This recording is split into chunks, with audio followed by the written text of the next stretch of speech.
Hello friends, मैं एक बार फिर से उपस्थित हूँ कहानी तुम सा कोई नहीं का अंतिम भाग लेकर। इसके पहले भी 42 भाग अपलोड हो चुके हैं। अगर आपने नहीं देखा तो प्लीज़ एक बार मेरे चैनल पर जाकर अवश्य देखें। अदिति ने घड़ी देखी तो अभी सुबह के 5 बज रहे थे। वह वापस अर्नब के सीने पर सिर रख लिया और ऊपर तक कंबल खींचकर बेहद सुकून से अपनी आंखें बंद कर ली। अर्नब नींद में था, पर उसे आभास हुआ तो उसने अपनी बाहें उस पर लपेट ली, ऐसे मानो अब कभी तुम्हें खुद से दूर नहीं जाने दूंगा। बहुत अकेला था, बहुत टूटा हुआ था। मेरे वीरान जीवन में आकर तुमने सब कुछ सही कर दिया, फिर से आबाद कर दिया। वाकई दोनों ने अपने पिछले जीवन में बहुत दर्द देखा था, बहुत अकेलापन झेला था, पर आज एक दूसरे का साथ और प्रेम पाकर सब कुछ भूलकर एक नए सिरे से नए जीवन के सफ़र पर निकल पड़े थे।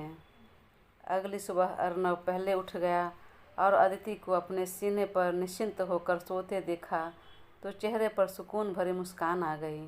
उसने हौले से उसे बाजू से पकड़कर बगल में तकिया पर रखा और केहूनी पर सिर टिकाकर अदिति को बड़े प्यार से एकटक देखने लगा और रात वाली बातें याद कर बड़ी मुस्कान चेहरे पर आ गई।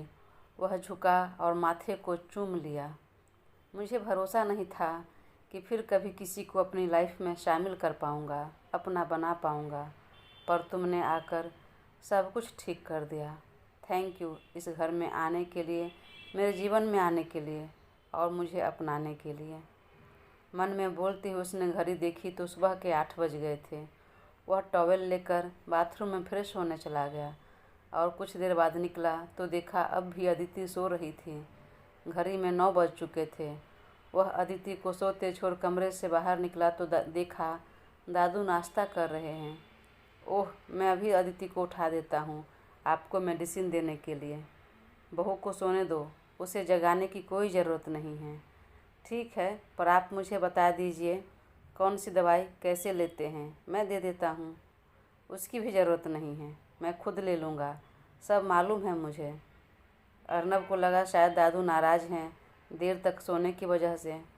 नहीं दादू, देर हो गई है ज़रा, लेकिन मैं उठा देता हूँ उसे। पर मैंने कहा सोने दो। वह बच्ची रोज़ तो काम करती है, एक दिन देर हो गई तो क्या हो गया। मैं इतना भी बुजुर्ग नहीं हूँ कि छोटा सा काम खुद से ना कर सकूँ। तो शांत रहो, दवाई लेकर मैं गार्डन एरिया में जा रहा हूँ और तू भी नाश्ता कर ले। आज बहू को जगाने की ज़रूरत नहीं, परेशान करने की ज़रूरत नहीं। लेकिन बहुत देर हो चुकी है। तो क्या हो गया, तुम्हें क्या लग रहा है मैं नाराज़ हूँ? मैं बिल्कुल नाराज़ नहीं हूँ।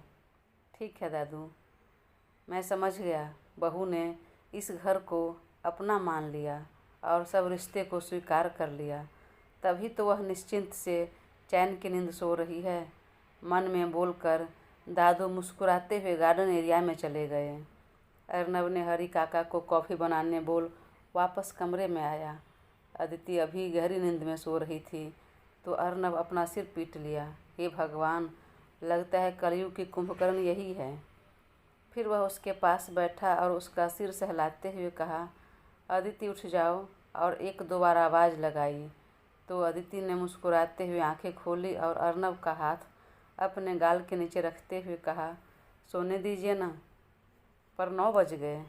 अदिति की आंखें झट से खुल गई। क्या दादू की चाय नाश्ता सब तो बाकी होगा? कोई बात नहीं, टेंशन मत लीजिए, उन्होंने नाश्ता कर लिया है और वह खुद से दवाई भी ले लेंगे। वह तो बोल रहे हैं आपको सोने देने के लिए।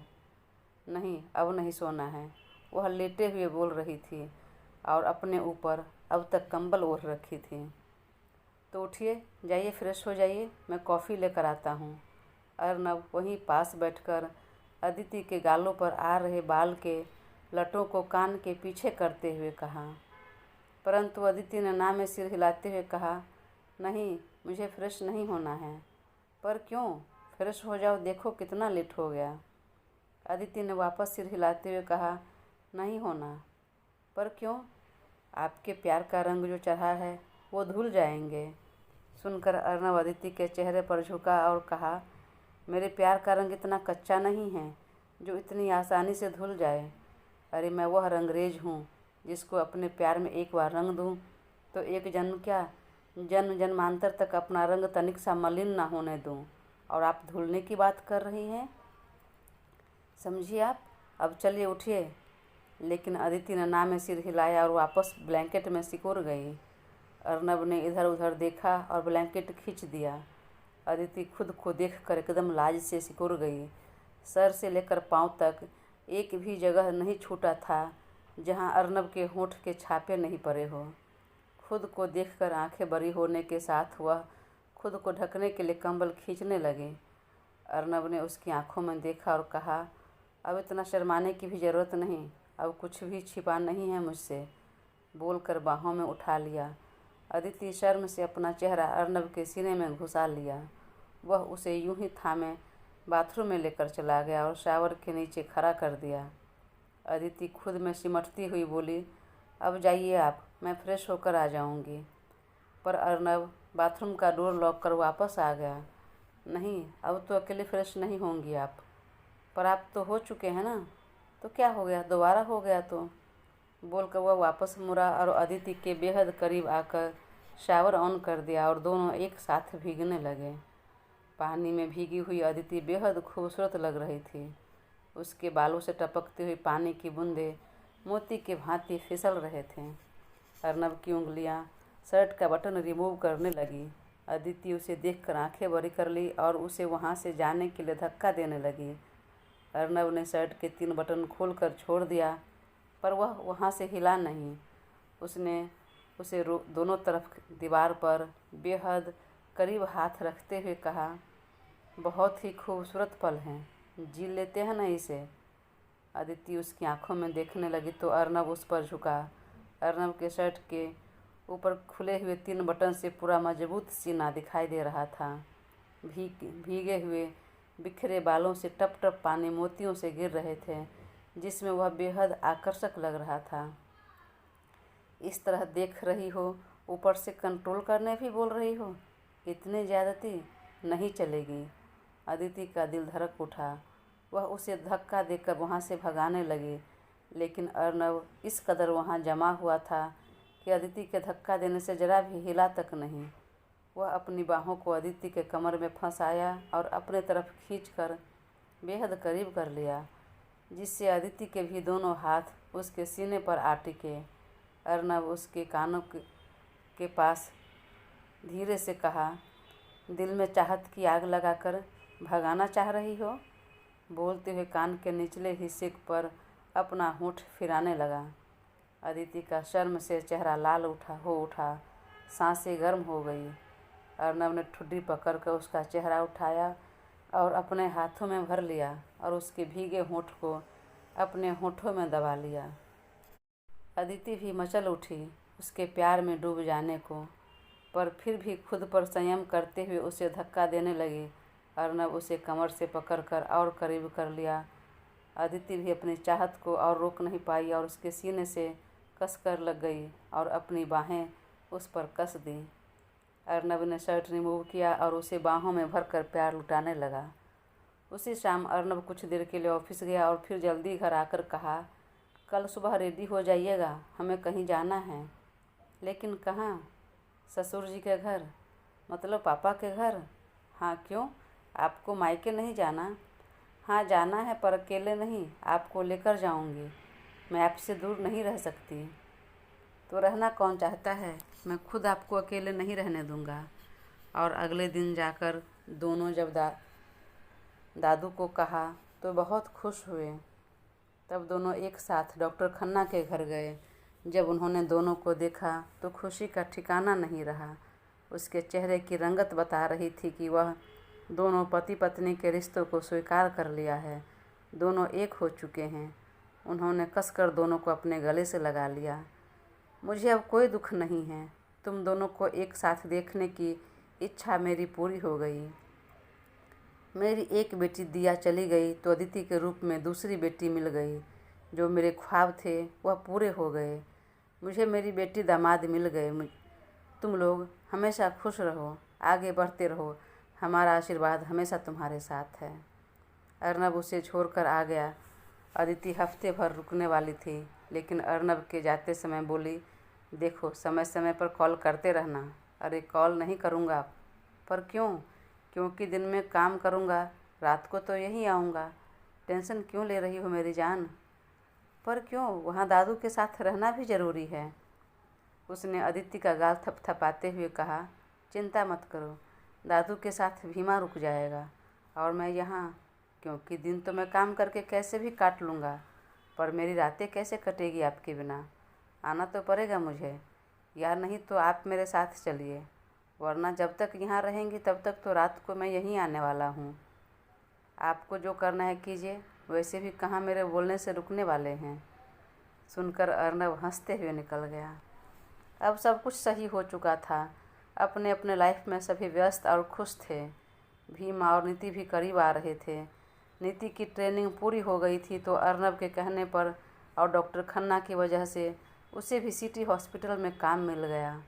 नीव भी बेहद मन लगाकर और ईमानदारी से काम किया। वह भी बहुत जल्दी आगे बढ़ा और वहाँ के ब्रांच का हेड बना दिया गया।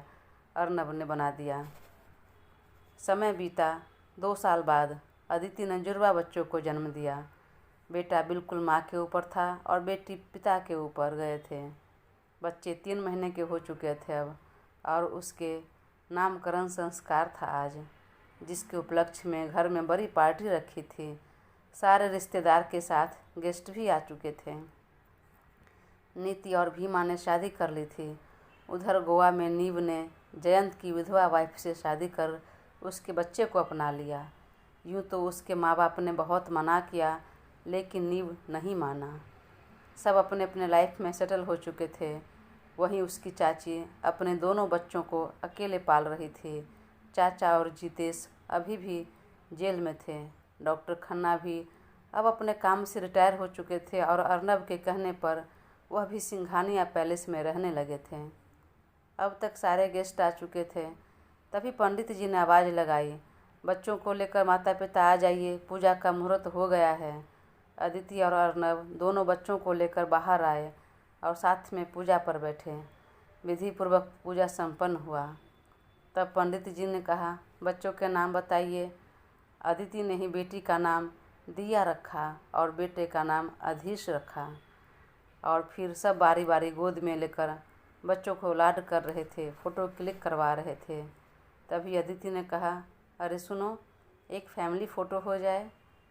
तब एक चेयर पर डॉक्टर खन्ना तो दूसरे पर दादू बैठे और दोनों ने अपने अपने गोद में दोनों बच्चों को रखा। अदिति और अर्नब पीछे खड़े हुए। फोटोग्राफर तरह तरह के पोज बता रहे थे और फ़ोटो क्लिक कर रहे थे। कभी वीरान पड़ा यह सिंघानिया पैलेस अर्नब अदिति के प्रेम से जो छोटे छोटे बच्चों के रूप में फूल खिले थे, उससे अब एक बार फिर आबाद हो चुका था, फिर से हरा भरा हो चुका था। दादू की तो उम्र बढ़ रही थी, लेकिन बच्चों को देखकर उनकी खुशी का ठिकाना नहीं था। उनके जीने की जो उमंग थी, लालसा थी, वह कई गुना बढ़ गई थी।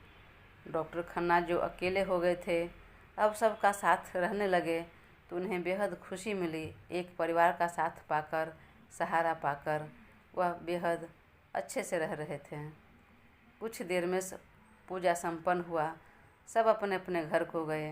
अब तक रात हो गई थी। दोनों बच्चों में से कोई भी सोने का नाम नहीं ले रहा था। तभी अर्नब ने कहा, बेटा पूरा दिन तो आपकी मम्मी आप दोनों में बिजी रहती है, अब सो जाओ, अब मम्मी पापा बिजी होंगे। बोलकर अर्नब ने आंखें दबा दी। अदिति ने सुनकर सिर हिला दिया। तो अर्नब ने कहा, आपने कहा तो मैंने अपने ऊपर कंट्रोल कर लिया, 3 महीने हो गए, पर अब नहीं कर पाऊँगा। अदिति ने ज़ोर से धक्का दिया। आप न तो समय देखते हैं न जगह, बस कहीं भी कभी भी रोमांस सोचता रहता है। चले भागे यहाँ से। ठीक है, अभी भाग रहा हूँ, पर रात में नहीं भागने वाला, नहीं छोड़ने वाला मैं। मानो बच्चे भी समझ रहे थे। दोनों लगातार रोना शुरू कर दिया। तब दोनों मिलकर चुप कराने लगे, लेकिन वे चुप होने का नाम नहीं ले रहे थे। तभी डॉक्टर खन्ना और दादू ने कहा, अरे लाओ मेरे पोते पोतियों को, हम संभालते हैं, तुमसे नहीं संभलेगा। तब दोनों बाहर लेकर आए। एक को नानू ने लिया और एक को दादू ने लिया। सच में बच्चे अपने दादा नाना के गोद में जाते ही शांत हो गए और एकटक दादू को नानू को देखने लगे। दोनों अपने अपने गोद में लिए बच्चों को खिला रहे थे और उनके उछलते छोटे छोटे हाथ पैर को देखकर खुशी से वारी वारी जा रहे थे। वहीं अर्नब और अदिति भी इतनी खुशी देखकर एक दूसरे की आंखों में देखकर मुस्कुराने लगे। दोस्तों, कहानी का यह सीरीज आज यहीं ख़त्म होता है। उम्मीद करती हूँ आप सबको अच्छी लगी होगी। बहुत जल्द मैं एक नई कहानी के साथ आऊँगी। प्लीज़ अपना साथ बनाए रखें और चैनल को सब्सक्राइब कर मुझे ज़रूर सपोर्ट करें। अगर कोई त्रुटि हुई हो तो प्लीज़ उसके लिए क्षमा भी कर दें। धन्यवाद।